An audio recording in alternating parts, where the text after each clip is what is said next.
Hello everybody and welcome to episode 45. Today we're going to be doing some more kind of general cleanup stuff. The first thing we're going to do is finally resolve this bug we have with the carrying and lifting things, forgetting what animation we should be playing on the player. It's very straightforward. If you've been following along carefully, you've probably fixed this yourself. But at this point, but for the sake of completion, we're going to get it done. And we're also going to improve our pots a little bit. We're going to bring in some rocks and generally just make use of some stuff we've already built into the game. We're also going to make our collectibles bounce about a bit just by using the same sort of code we originally wrote for like the fragments that like come out of the grass and stuff like that. We're just going to be reusing a lot of what we've already written to show you how you can just expand and add lots of interesting variety and content to the game, okay? First thing we're going to do is fix the pesky issue we have carrying one item from a room to another. Actually an incredibly simple fix. We probably should have just done this ages ago. But in the create event for the player, just right down at the bottom, I'm going to make a simple check. Let's just make this a little bigger. I'm going to write if global.I lifted, remember that's the variable we contain the ID of any instance our player is carrying. And I'm going to check to see if it if it doesn't equal, that's exclamation mark equals no one. Meaning, you know, we are carrying something.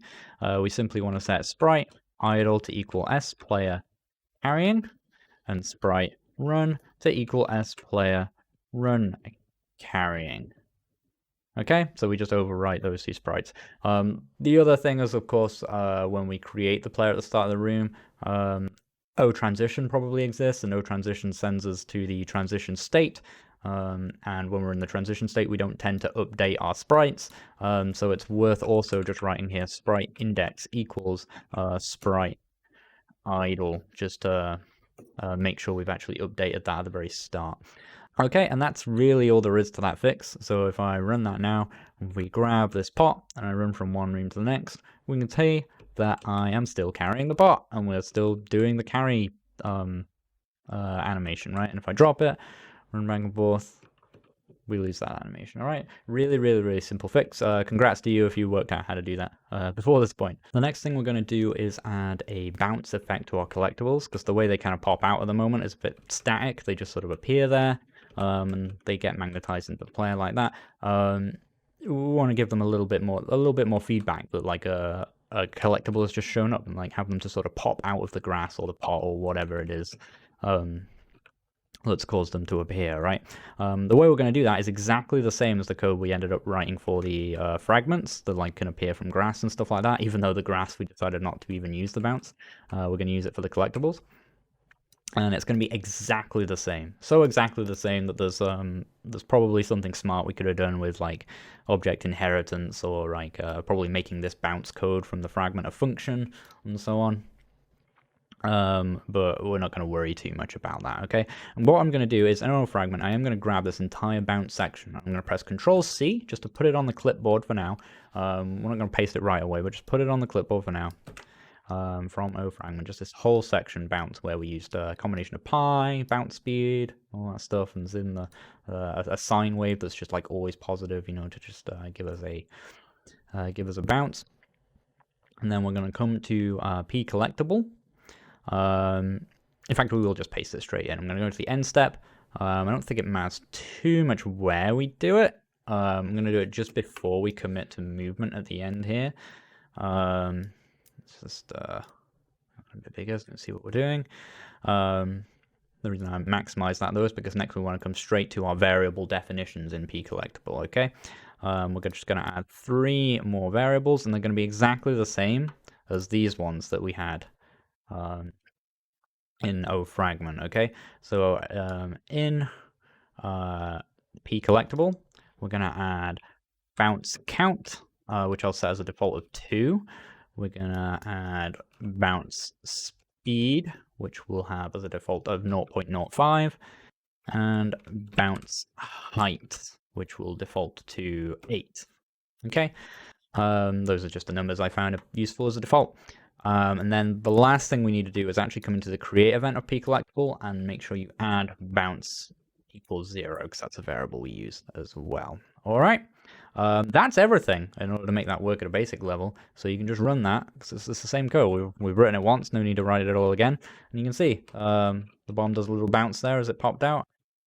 The coins do a cool little bounce. It just makes them just, feel a little bit more alive, like you can kind of see them happening a bit more as they come out, in case you're that close that you kind of magnetize them pretty instantly, like there's just a little bit more like, ooh, a thing has dropped, it just feels a little bit better. Okay, cool. Obviously, now that those are in the variable definitions, you can go to each different collectible type and like the different bomb drops and arrow drop and stuff like that, and change the way they behave if some of them you think should bounce more or less or however you want them to act. Okay. Next up, what we're going to do is we're going to improve our pots and kind of finish off their functionality, and also bring in some rocks, which are basically going to behave in a similar, albeit slightly different way. Alright, so I'm just going to clean up our workspace, make a new one, close all but this. Then I'm going to, first of all, bring in a new sprite.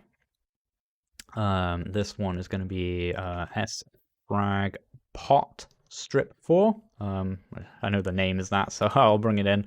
Basically, it's the one that looks like this, which is just a bunch of pieces of spot, and you might guess from how sfrag plant works and how it looks a little bit like splant that it's going to do and serve the exact same kind of purpose. All right, we'll move this origin point to just somewhere like vaguely central, and call this sfrag pot. Then I'm very simply going to come down to in our objects list here, we'll just sort of increase the size of this actually, just so you can see a little bit clearer. We're going to find frag plant, and I'm going to right click and hit duplicate and call this frag pot. Okay, open that object, very important. I have a common tendency to duplicate something and then edit the original instead of the thing I duplicated. But make sure you open frag pot. Change the sprite to be the sprite we just created, wherever that is now. I should really organize these better. I can just type it in, sfrag, there we go, sfrag pot. And then go to variable definitions, and I'm going to change the bounce count from 0 to 1. So these actually have a bounce to them. Then we actually need to make it so our pot can even be destroyed. At the moment, it's just a thing we can pick up, carry it around, and throw it.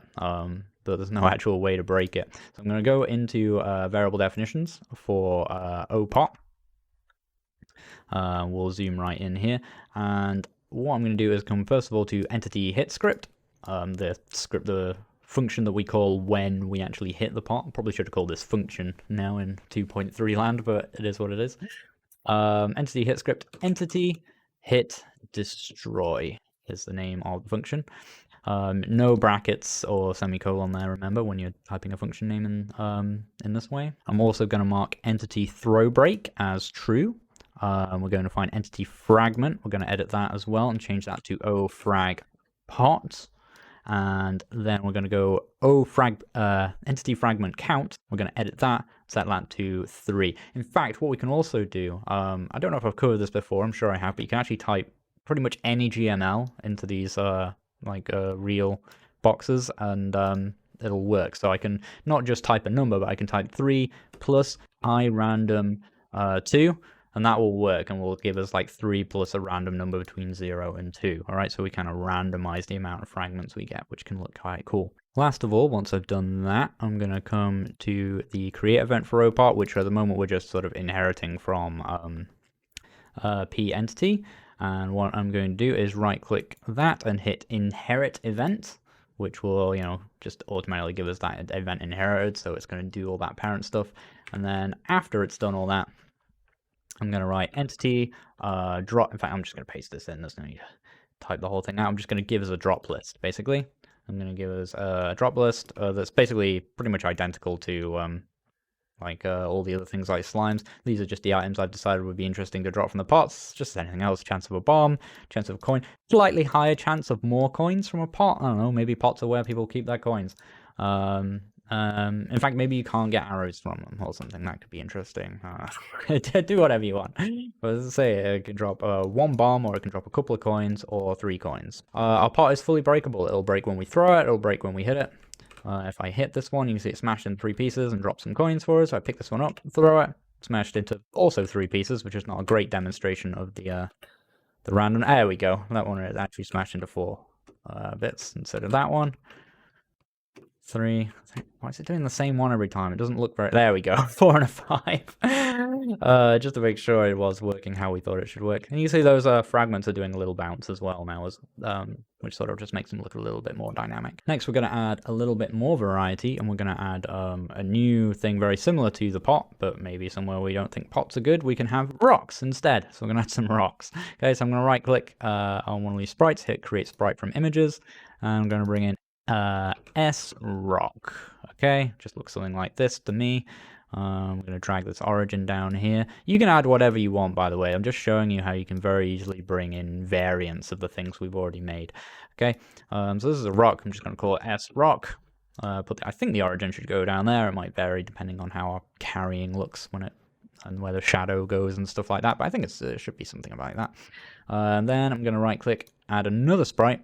S frag rock, strip 4 in this case. These are rock fragments.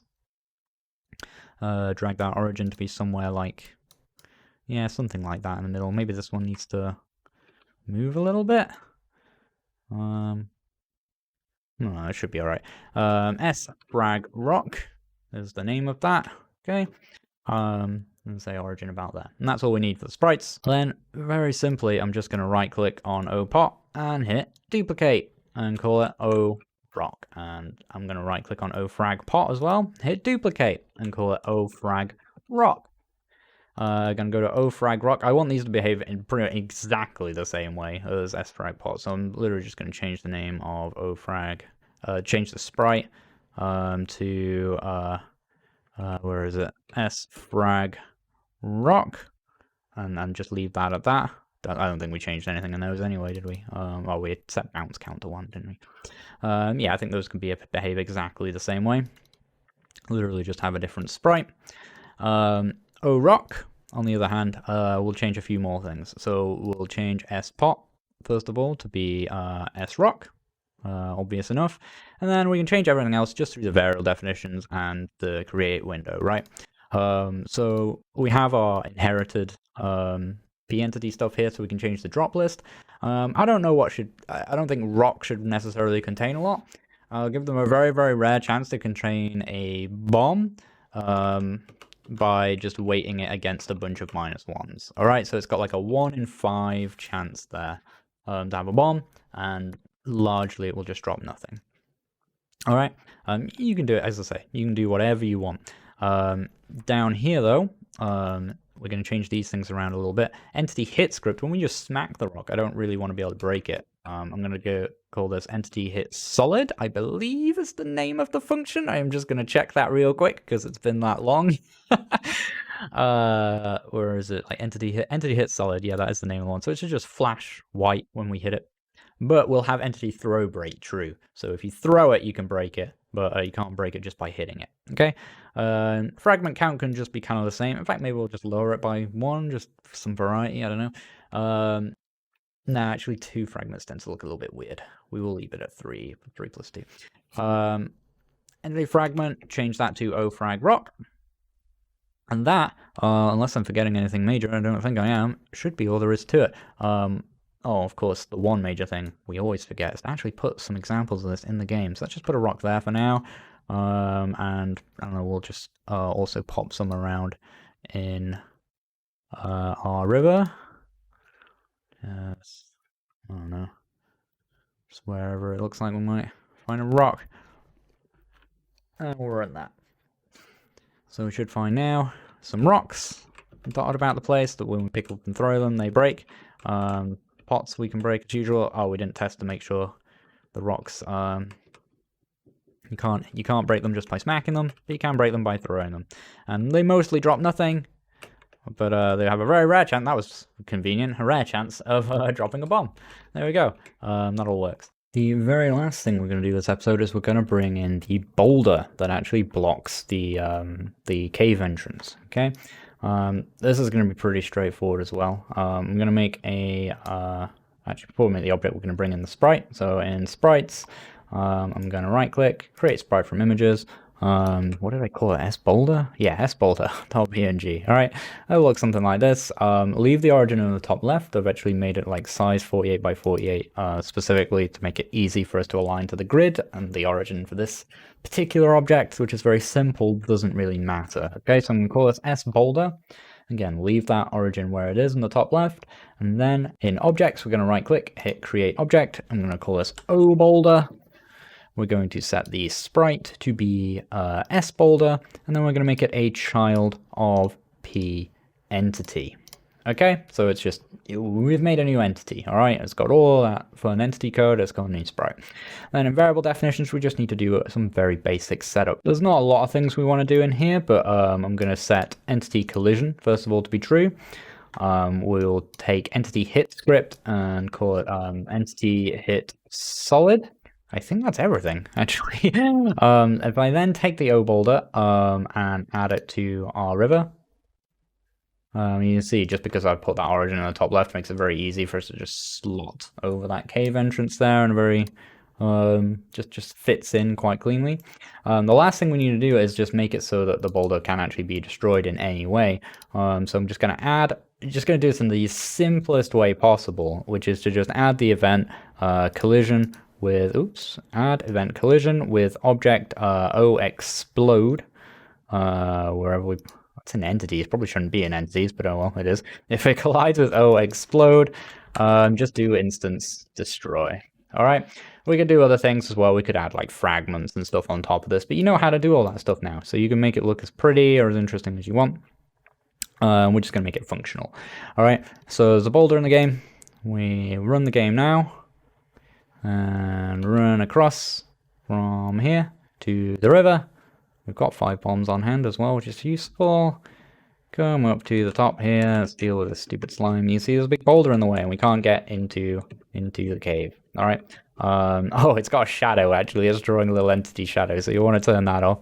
Go to entity shadow. Just untick that in O boulder.